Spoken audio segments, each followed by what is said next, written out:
नमस्कार दोस्तों, study with प्रकाश साहब डूंगरपुर में आपका स्वागत है।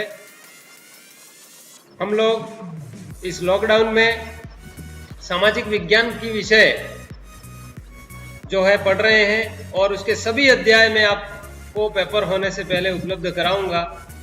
बस आप लोगों से यही गुजारिश है कि आप लोग अधिक से अधिक स्टूडेंट को शेयर करें, उन तक पहुंचाएं, ताकि वे भी मेरे साथ जुड़ते हुए इस प्रकार अपनी पढ़ाई है वो जारी रख सकें। आइए शुरू करते हैं अपने आज का वीडियो। मैंने आप लोगों को पहले भी कहा है कि मेरे इस वीडियो को आप एक बार देखें और दूसरी बार देखते हुए आप ये सोचें कि इसमें से मुझे कितना याद रहा। अगर आप में उस पता लगेगा कि आपको वास्तव में उससे याद हो रहा है तो आप लोगों को तीसरी बार रिवीजन करेंगे तो लगभग अच्छे से याद रह जाएगा। कहने का मतलब 3-4 बार रिवीजन करें। लगभग आधे घंटे का वीडियो होता है मेरा, और इसको आप लोग अच्छी तरीके से रिवीजन करेंगे तो बहुत अच्छा पढ़ पाएंगे, सीख पाएंगे, अच्छे अंक प्राप्त कर पाएंगे। तो कक्षा 10वीं सामाजिक विज्ञान, आज का अध्याय तीसरा है, अंग्रेजी साम्राज्य का प्रतिकार एवं संघर्ष। ये 6 अंक का अध्याय है और आप लोग 6 में से 6 अंक आपको लाने हैं। शुरू करते हैं। इसमें निबंधात्मक प्रश्न आता है, एक प्रश्न आएगा और वो 6 अंक का आएगा। प्रथम आंग्ल सिख संघर्ष का वर्णन कीजिए। रणजीत सिंह की मृत्यु के बाद पंजाब में अशांति फैल गई और अंग्रेजों ने सिख सरदारों में फूट डालकर फूट डालो और राज करो की नीति अपनाई। महाराजा दिलीप सिंह के समय 13 दिसंबर 1845 को गवर्नर जनरल हॉर्डिंग्स ने सिखों के विरुद्ध युद्ध की घोषणा कर दी। 10 फरवरी 1846 को सबराव के युद्ध में सिखों की निर्णायक पराजय हुई। अंग्रेजों ने लाहौर पर अधिकार कर लिया। इस प्रकार प्रथम आंग्ल सिख संघर्ष है ये। एक बार पुनः समझ लेते हैं। रणजीत सिंह की मृत्यु के बाद पंजाब में पूरी तरह से अशांति फैल गई और अंग्रेजों ने सिख सरदारों में फूट डाल दी, यानी फूट डालो राज करो की नीति अपनाई। और महाराजा दिलीप सिंह के समय 13 दिसंबर 1845 को गवर्नर जनरल हॉर्डिंग्स ने सिखों के विरुद्ध युद्ध की घोषणा कर दी। कब कर दी? 13 दिसंबर 1845 को। और 10 फरवरी 1846 को सबराव के युद्ध में सिखों की निर्णायक पराजय हुई, यानी 10 फरवरी 1846 को सिख है वो हार गए और अंग्रेजों ने लाहौर पर अधिकार कर लिया। तो ये है अपना प्रथम आंग्ल सिख संघर्ष। आप लोग इस प्रकार उसको ध्यान से सुने। अगर आप एलईडी टीवी में देख रहे हो तो भी आप अच्छे से देख सकते हैं, सुन सकते हैं। और मोबाइल में अगर देख रहे हो तो साथ में अगर ईयरफोन का प्रयोग करेंगे तो ये ज़्यादा बेहतर रहेगा। आपका ध्यान पूरा इसमें लगा रहेगा और आपको पूरी तरह से अच्छी तरह से याद होगा। नेक्स्ट क्वेश्चन है, इसी में ही 1 मार्च 1846 को लाहौर की संधि हुई। फिर 1 मार्च 1846 को लाहौर की संधि हुई, जिसमें जालंधर दोआब अंग्रेजी राज्य में मिलाया गया।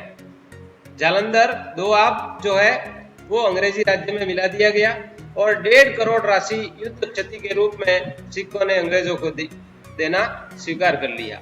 यानी इस युद्ध में 13 दिसंबर का ये जो युद्ध हुआ महाराजा दिलीप सिंह के समय में, और उस समय जो है जनरल हॉर्डिंग्स ने युद्ध की घोषणा की और 10 फरवरी 1846 को सिख है वो हार गई और उसके बदले में उनमें जो संधि हुई 1 मार्च 1846 को, और इसमें जालंधर के दोआब अंग्रेजी राज्य में मिलाए गए। दोआब को अंग्रेजी राज्य में मिलाया गया और 1.5 करोड़ राशि युद्ध क्षति के रूप में अंग्रेजों ने सिखों से ली। नेक्स्ट क्वेश्चन है, द्वितीय आंग्ल सिख संघर्ष व पंजाब के अंग्रेजी राज्य में विलय का वर्णन करो। द्वितीय आंग्ल सिख, दूसरा अंग्रेजों और सिखों का दूसरा युद्ध, और पंजाब के अंग्रेजी राज्य में विलय हो गया, पंजाब है वो, उसका वर्णन करना है। द्वितीय आंग्ल सिख संघर्ष के प्रमुख कारणों में 1847-48 ईस्वी में अंग्रेजों द्वारा पंजाब में अनेक ऐसे सुधार करना जो सिख विरोधी थे, फौज से मुक्त किए गए सैनिकों का असंतोष तथा रानी जिंदा के अधिकारों का छीन जाना, वो उसका बदला लेना चाहती थी। 10 अक्टूबर 1848 ईस्वी को गवर्नर जनरल डलहौजी ने सिखों के नाम युद्ध करने की घोषणा के साथ ही युद्ध प्रारंभ हो गया और 13 मार्च 1849 को शेर सिंह, छातर सिंह, मूलराज आदि सिखों के समर्पण के साथ ही युद्ध समाप्त हो गया। डलहौजी ने 29 मार्च 1849 ईस्वी को एक घोषणा द्वारा पंजाब का ब्रिटिश भारत में विलय कर लिया। एक बार पुनः देख लेते हैं। द्वितीय आंग्ल सिख संघर्ष में प्रमुख कारणों में 1847 और 48 ईस्वी में अंग्रेजों के द्वारा पंजाब में बहुत सारे अनेक ऐसे सुधार करना चाहते थे जो सिख हैं वो उसके विरोधी थे। उन सुधारों को सिख हैं वो नहीं चाहते थे और फौज से मुक्त किए गए सैनिकों का असंतोष, फौज से जिन सैनिकों को निकाल दिया गया उनमें असंतोष व्याप्त था और रानी जिंदा के अधिकारों का छिन जाना, उनके अधिकार छिन गए थे और वो उसका बदला लेना चाहती थी। तो इन कारणों से द्वितीय आंग्ल सिख संघर्ष हुआ। 10 अक्टूबर 1848 ईस्वी को गवर्नर डलहौजी ने सिखों के नाम युद्ध करने की घोषणा कर दी। किसने कर दी? गवर्नर जनरल डलहौजी ने। कब की? 10 अक्टूबर 1848 को युद्ध की घोषणा कर दी सिखों के विरुद्ध में। और 13 मार्च 1849 को शेर सिंह, छातर सिंह, मूलराज आदि सिखों के इन तीनों सिखों ने उनके साथ और दूसरे अनेक सिखों ने समर्पण के साथ ही युद्ध समाप्त हो गया और डलहौजी ने 29 मार्च 1849 को एक घोषणा करके पंजाब को है ब्रिटिश भारत में मिला दिया। तो ये है द्वितीय आंग्ल सिख संघर्ष। नेक्स्ट क्वेश्चन है, कुल कितने आंग्ल मैसूर संघर्ष हुए? तो 4 आंग्ल मैसूर, अंग्रेजों और मैसूर के बीच में युद्ध हुए, 4 युद्ध। निम्न पर टिप्पणी लिखो। इस तरह का प्रश्न हमारे आ जाता है, उसके अंदर 4 भाग आ जाते हैं तो अपन को उन सब के बारे में लिखना होता है। प्रथम आंग्ल मैसूर संघर्ष, द्वितीय आंग्ल मैसूर संघर्ष, तृतीय आंग्ल मैसूर संघर्ष और चतुर्थ आंग्ल मैसूर संघर्ष। तो ये 4 अंग्रेजों और मैसूर के बीच में युद्ध हुए थे। पहला है प्रथम आंग्ल मैसूर संघर्ष। प्रथम आंग्ल मैसूर संघर्ष के समय मैसूर का राजा हैदर अली था। हैदर अली ने कूटनीति से मराठों को युद्ध में तटस्थ कर दिया और निजाम को प्रादेशिक लोभ देकर अपनी तरफ मिला लिया।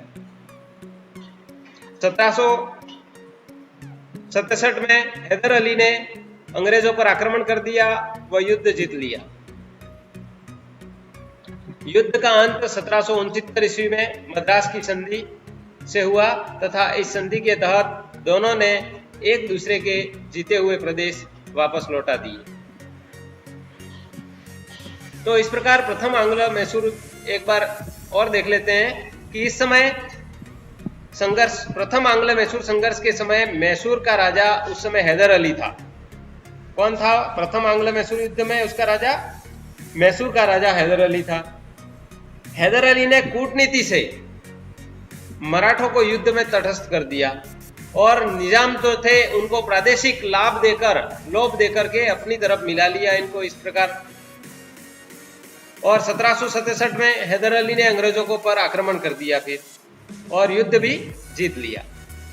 युद्ध का अंत 1769 ईस्वी में हुआ और उस समय मद्रास की संधि हुई और इस संधि के तहत दोनों ने आपस में, अंग्रेजों और मैसूर दोनों ने आपस में एक दूसरे के जीते हुए प्रदेश हैं वो वापस लौटा दिए। ये था प्रथम आंग्ल मैसूर युद्ध।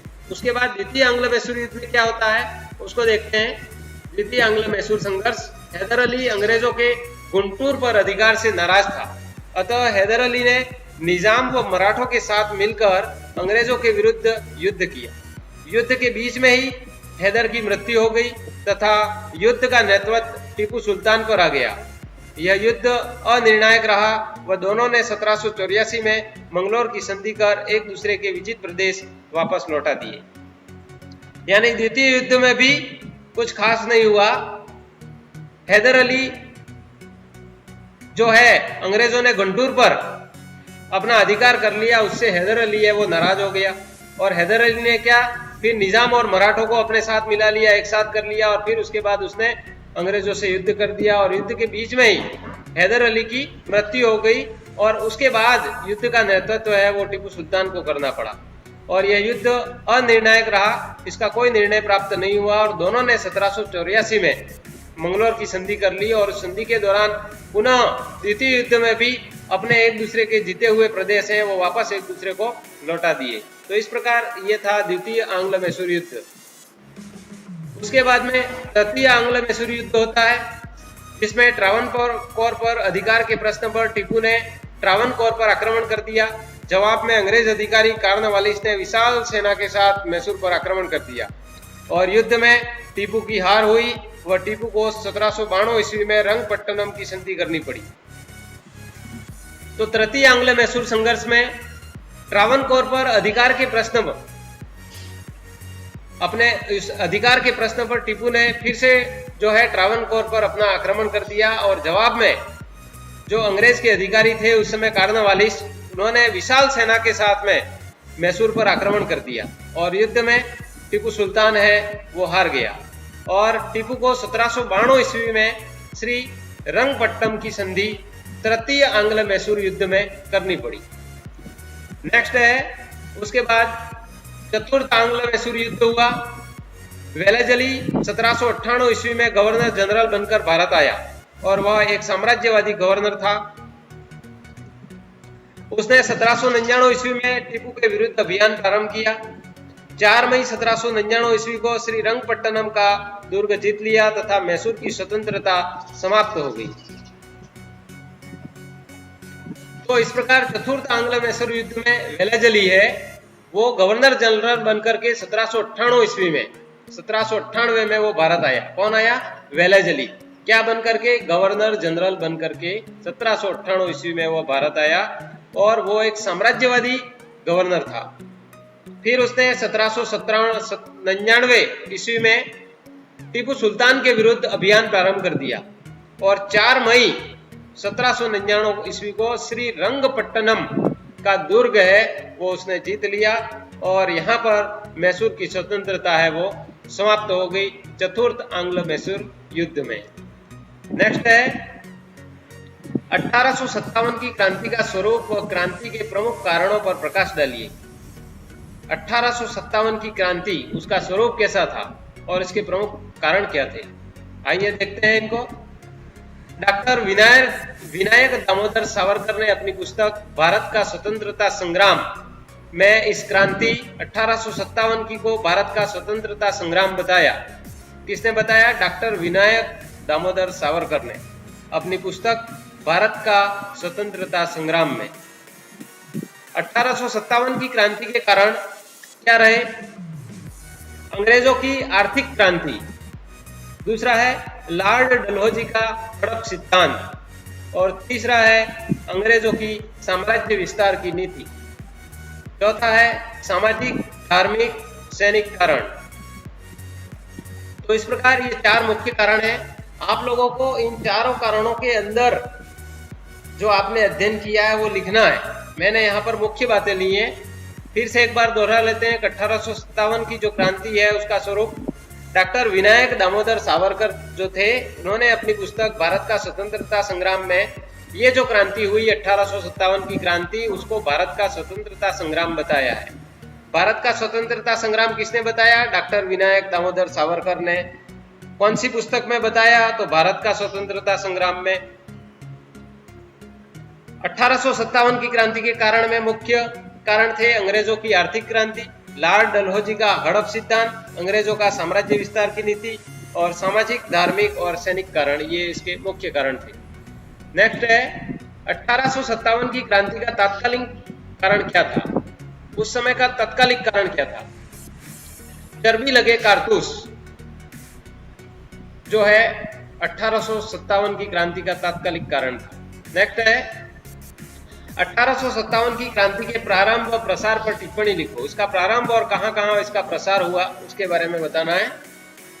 तो 29 मार्च 1857 को बैरकपुर की छावनी में सैनिक मंगल पांडे ने विद्रोह कर एक अंग्रेजी अधिकारी की हत्या कर दी।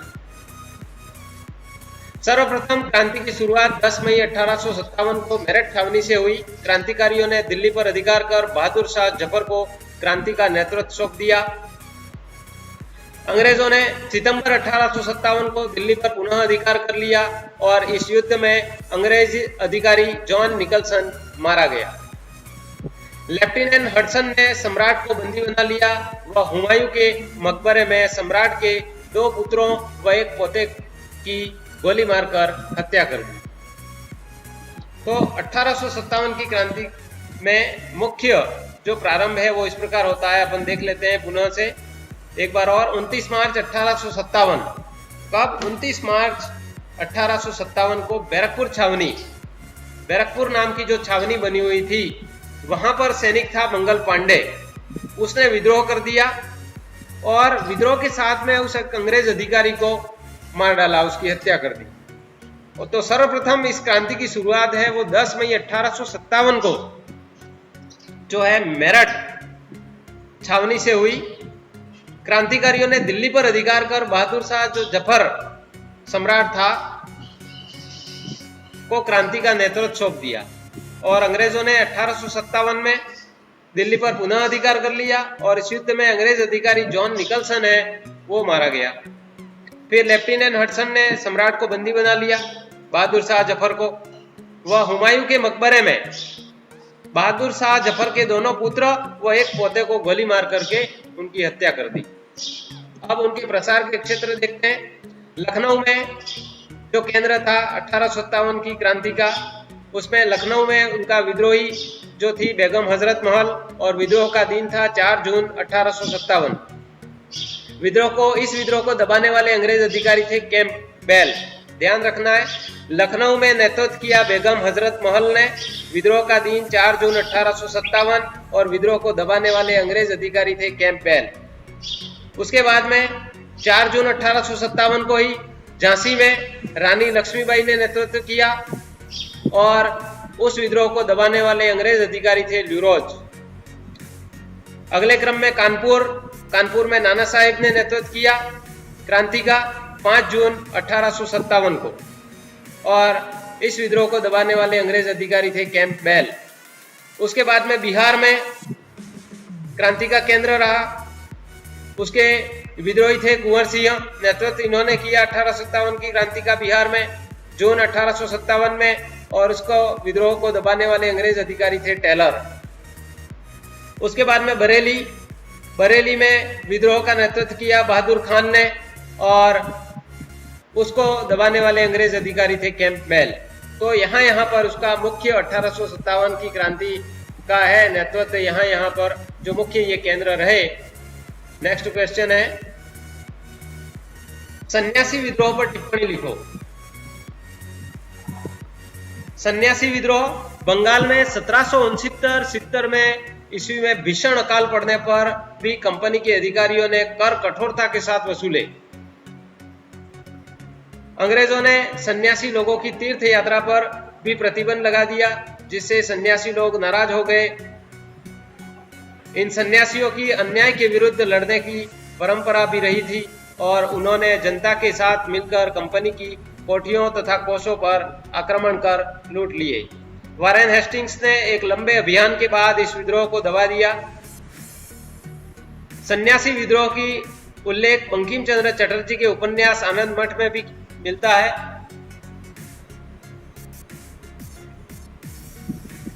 तो इस प्रकार जो है सन्यासी विद्रोह जो है बंगाल में कब हुआ? 1769-70 में सन्यासी विद्रोह बंगाल में हुआ 1769-70 में और वो उस समय भीषण अकाल पड़ा और उस दौरान कंपनी ने अधिकारियों ने जो कर लेते थे लोगों से उस कर को कठोरता के साथ वसूला।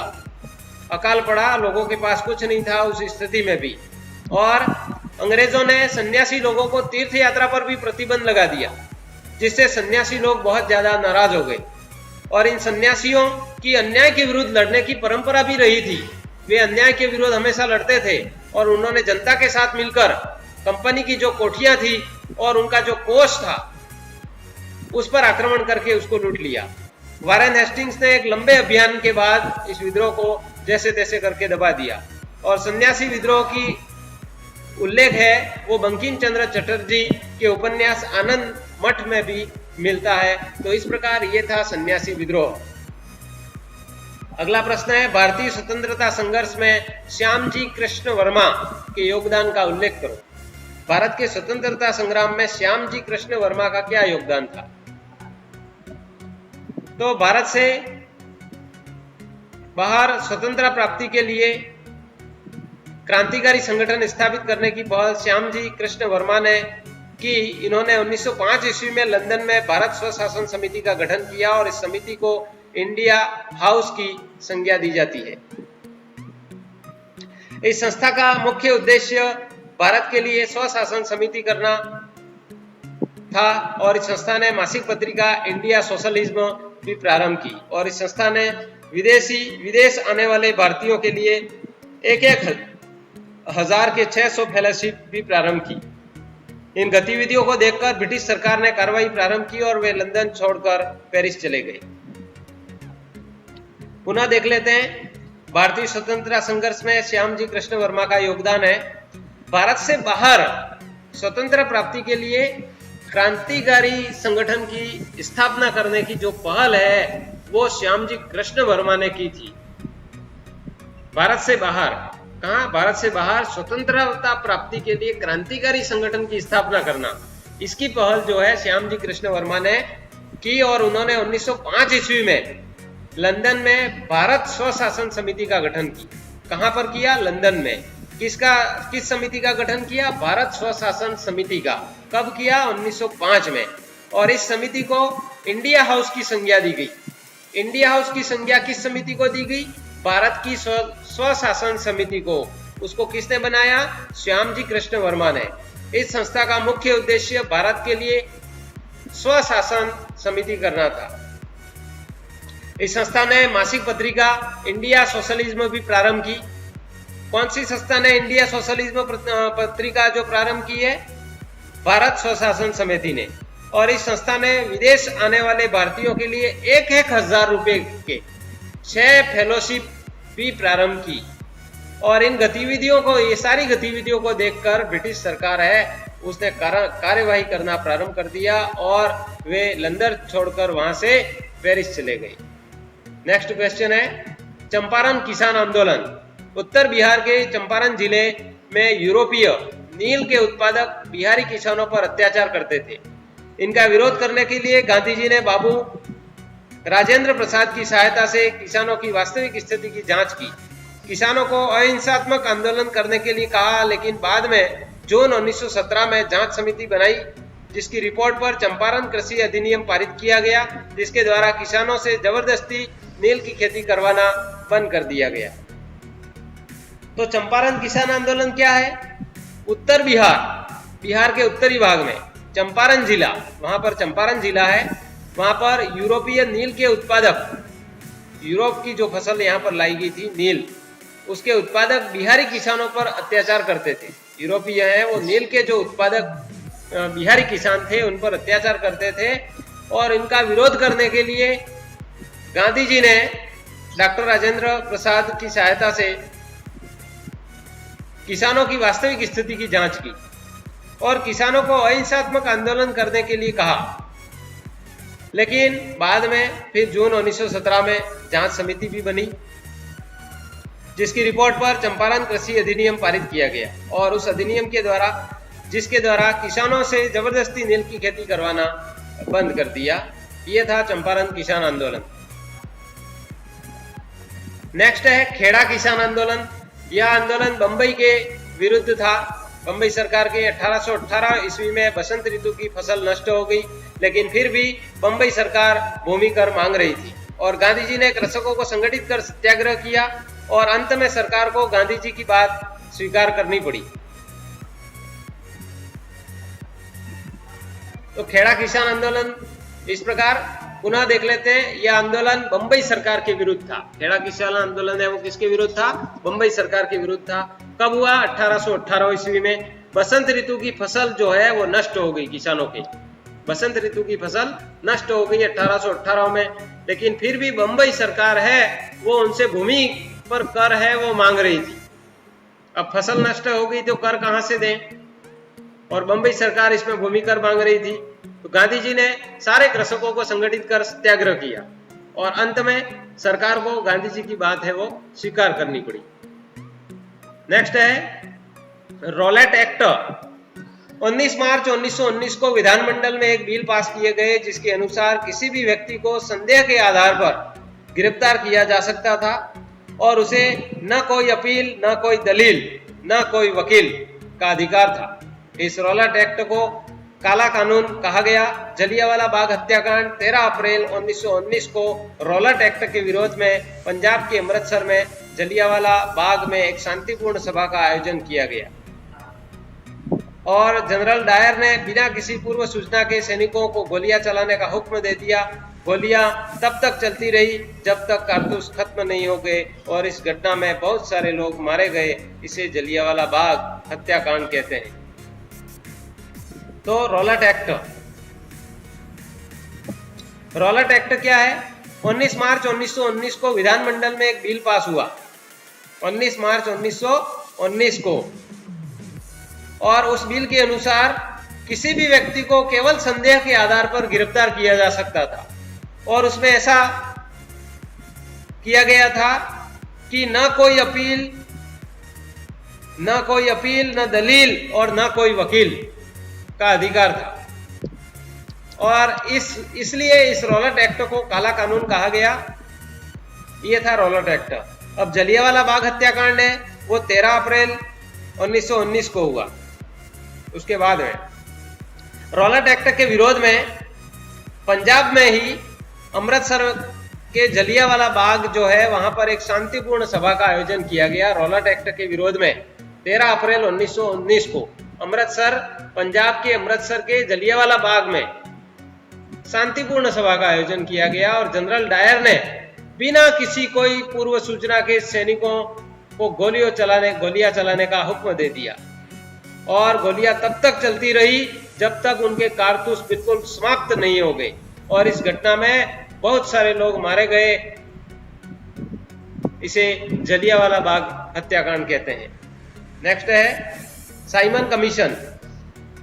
1919 में भारत सरकार अधिनियम की जांच के लिए सर जॉन साइमन की अध्यक्षता में एक 7 सदस्य की कमेटी गठित की गई जिसमें एक भी भारतीय सदस्य नहीं था। इसलिए साइमन कमीशन का देश में विरोध हुआ और लाहौर में कमीशन का विरोध करते हुए लालाजी की सर पर लाठीचार्ज के दौरान चोट लगने के कारण कुछ दिनों बाद लालाजी की मृत्यु हो गई।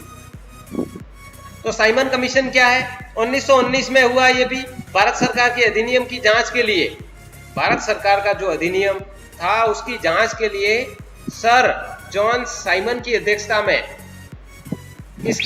में, सर जॉन साइमन की अध्यक्षता में एक 7 सदस्यों की कमेटी है वो गठित की गई और जिसमें एक भी भारतीय सदस्य नहीं था। इसलिए साइमन कमीशन का देश में बहुत विरोध हुआ। लाहौर में कमीशन का विरोध करते हुए लालाजी के सर पर लाठीचार्ज कर दिया गया, वहां पर लाठीचार्ज किया गया जिस दौरान लालाजी को सर पर जो है चोट लगी और उसके कारण कुछ दिनों बाद लालाजी की मृत्यु होगी, लाला लाजपत राय की। यह था साइमन कमीशन। नेक्स्ट है असहयोग आंदोलन। सितंबर 1920 ईस्वी के कांग्रेस के कलकत्ता अधिवेशन में ब्रिटिश सरकार के साथ असहयोग करने का प्रस्ताव पारित किया गया और इसके तहत सरकारी उपाधियों को छोड़ने, विधानसभाओं, न्यायालय, सरकारी शैक्षिक संस्थाओं एवं विदेशी माल आदि का त्याग करना एवं कर न देना आदि सम्मिलित था। 1921 ईस्वी में इस आंदोलन के अंतर्गत लगभग 30,000 व्यक्ति जेल भेजे गए और इस आंदोलन ने समूचे भारत को एक नवीन ऊर्जा प्रदान की। किंतु 5 फरवरी 1922 ईस्वी को चौराचौरी नामक स्थान पर हुई घटना के विरोध में तथा आंदोलन के हिंसक होने पर 12 फरवरी 1922 ईस्वी को महात्मा गांधी ने असहयोग आंदोलन को वापस ले लिया। एक बार पुनः देख लेते हैं असहयोग आंदोलन को। सितंबर 1920 में कांग्रेस के कलकत्ता अधिवेशन में ब्रिटिश सरकार के साथ असहयोग करने का प्रस्ताव पारित किया गया। कब प्रस्ताव पारित किया? सितंबर 1920 में। कहां पर? कांग्रेस के कलकत्ता अधिवेशन में असहयोग आंदोलन का प्रस्ताव पारित हुआ और असहयोग करने का प्रस्ताव ये जो पारित हुआ, इसके तहत सरकारी उपाधियों को छोड़ने, जो भी सरकारी उपाधियां दी गई थी उनको छोड़ देने, विधानसभाओं, न्यायालयों, सरकारी शैक्षिक संस्थाओं, विदेशी माल आदि का त्याग करना एवं कर भी नहीं देना आदि सम्मिलित था असहयोग आंदोलन में। 1921 में इस आंदोलन के अंतर्गत लगभग 30,000 व्यक्ति को जेल भेज दिया गया और इसके बाद इस आंदोलन ने समूचे भारत में एक नवीन ऊर्जा प्रदान की। किंतु 5 फरवरी 1922 को चोराचोरी नामक स्थान पर हुई घटना के विरोध में तथा आंदोलन के हिंसक हो जाने पर 12 फरवरी 1922 को महात्मा गांधी ने इस असहयोग आंदोलन को वापस ले लिया, इस चोराचोरी नामक स्थान पर घटना होने के कारण। नेक्स्ट है सविनय अवज्ञा आंदोलन। 12 मार्च 1930 को ईस्वी को गांधी जी के साबरमती आश्रम से 78 अनुयायी के साथ दांडी मार्च शुरू किया।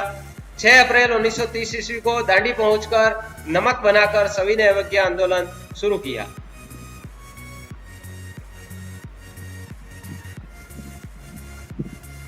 अब जो है सविनय अवज्ञा आंदोलन पुनः देख लेते हैं। 12 मार्च 1930 को कब हुआ? 12 मार्च 1930 को गांधी जी के साबरमती आश्रम से 78 अनुयायियों के साथ दांडी मार्च है वो शुरू किया। कहां से? साबरमती से, साबरमती आश्रम से। कितने अनुयायियों के साथ? 78 अनुयायियों के साथ। कब? 12 मार्च 1930 को। 6 अप्रैल 1930 को वो दांडी पहुंच गए। दांडी कब पहुंचे? 6 अप्रैल 1930 को। और वहां पर उन्होंने नमक बनाकर सविनय अवज्ञा आंदोलन है वो शुरू किया। नेक्स्ट है व्यक्तिगत सत्याग्रह। 17 अक्टूबर 1940 ईस्वी को गांधी जी ने व्यक्तिगत सत्याग्रह आंदोलन शुरू किया और इस सत्याग्रह के दौरान गांधी जी द्वारा चुने सत्याग्रही भाषण देने और गिरफ्तारी देंगे।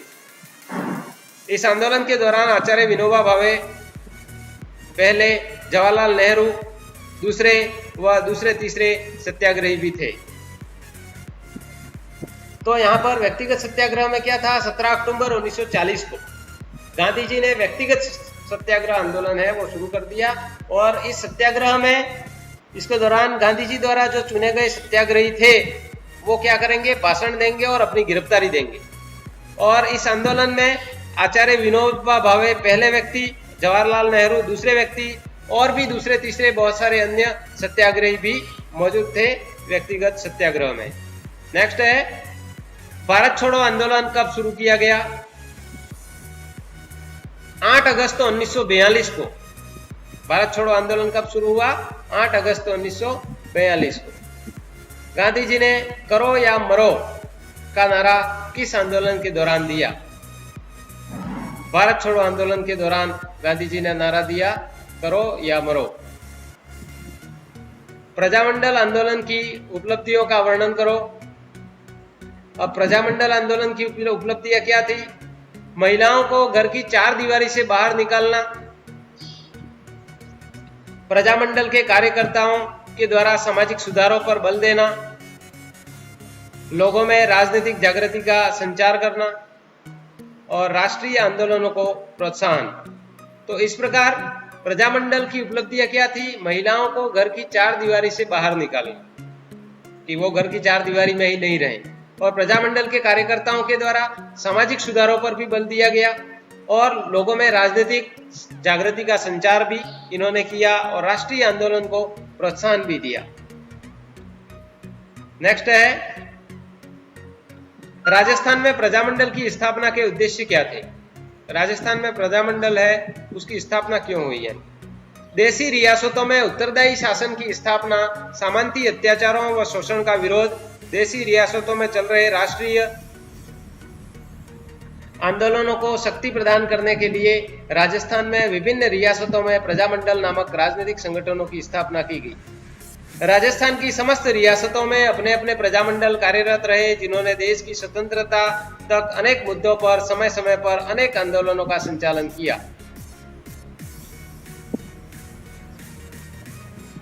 पुनः देख लेते हैं। देशी रियासतों में उत्तरदायी शासन की स्थापना। देशी रियासतों में क्या? एक तो उत्तरदायी शासन की स्थापना, सामंती अत्याचारों व शोषण का विरोध, देशी रियासतों में चल रहे जो राष्ट्रीय आंदोलन हैं उनको शक्ति प्रदान करने के लिए राजस्थान में विभिन्न रियासतों में प्रजामंडल नामक राजनीतिक संगठनों की स्थापना की गई। क्यों की गई? एक तो देशी रियासतों में उत्तरदायी शासन की स्थापना के लिए और सामंती अत्याचारों को मिटाने के लिए, शोषण का विरोध करने के लिए, देशी रियासतों में चल रहे राष्ट्रीय आंदोलन जो है उनको शक्ति प्रदान करने के लिए ये जो रियासतों में प्रजामंडल नामक राजनीतिक संगठनों की स्थापना है वो की गई। राजस्थान में समस्त रियासतों में अपने अपने प्रजामंडल कार्यरत रहे और इन्होंने देश की स्वतंत्रता तक अनेक मुद्दों पर समय समय पर अनेक आंदोलन है उनका संचालन किया।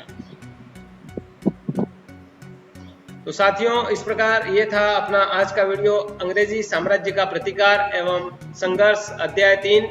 इस अध्याय से 3 अंक का जो है हमारा प्रश्न और 6 अंक का हमारा प्रश्न पूछा जाएगा, निबंधात्मक प्रश्न। आप लोग अच्छी तरह से तैयारी कर लें, इन मुख्य बिंदुओं को ध्यान रखें, उसके अंदर डिटेल में उत्तर लिखें। आप मेरे फेसबुक पेज स्टडी विद प्रकाश साध डूंगरपुर फेसबुक पर सर्च करके वहां पर भी मेरे वीडियो देख सकते हैं, लाइक कर सकते हैं, शेयर कर सकते हैं। वीडियो आपको वास्तव में अच्छा लगा हो, आपके लिए उपयोगी है तो लाइक करें, निश्चित रूप से लाइक करें। लाइक करने में कोई पैसा कहीं कुछ नहीं लग रहा है, ना आपका डाटा खर्च हो रहा है। फिर आप लोग लाइक करने से क्यों उसके बारे में विचार करते हैं। लाइक करें ज़्यादा से ज़्यादा और अधिक से अधिक स्टूडेंट को शेयर करें ताकि वे इससे अपनी तैयारी है वो आसानी से कर सकें, समझ करके अच्छा जो है तैयारी करें। सब्सक्राइब करें मेरे चैनल को। सब्सक्राइब करने के बाद आपको हर एक वीडियो की सूचना है वो ऑटोमेटिक मिल जाएगी, इसलिए सब्सक्राइब करना जरूरी है। सब्सक्राइब करने के बारे में कोई जो और आप लोगों के मन में मान्यता हो तो वो नहीं रखें। सब्सक्राइब करने का मतलब ये है कि आप अगर मेरे इस चैनल को सब्सक्राइब बटन जब दबा देते हैं तो मेरा जो वीडियो जो भी मैं बनाऊंगा वो सारे वीडियो की जानकारी आपको मिलती रहेगी। लेकिन उसके लिए तुरंत जानकारी के लिए आपको बेल आइकन दबाना पड़ेगा और बेल आइकन के साथ लिखा हुआ आता है, जब आप बेल आइकन पर बटन दबाओगे तो उसके साथ लिखा हुआ आएगा ऑल नोटिफिकेशन। तो ऑल नोटिफिकेशन पर आपको क्लिक करना है ताकि एक भी वीडियो मिस नहीं होगा और मेरे द्वारा यूट्यूब पर अपलोड करते ही तुरंत आपको इसकी सूचना मिल जाएगी कि कोई नया वीडियो आ गया है। और आप लोग इस प्रकार अपनी तैयारी है वो कंटिन्यू रख सकते हैं। इस कोरोना महामारी में घर में रहें, बिना मतलब के घर से बाहर नहीं निकलें, स्वस्थ रहें, सुरक्षित रहें, इसी कामना के साथ धन्यवाद। जय हिंद, जय भारत।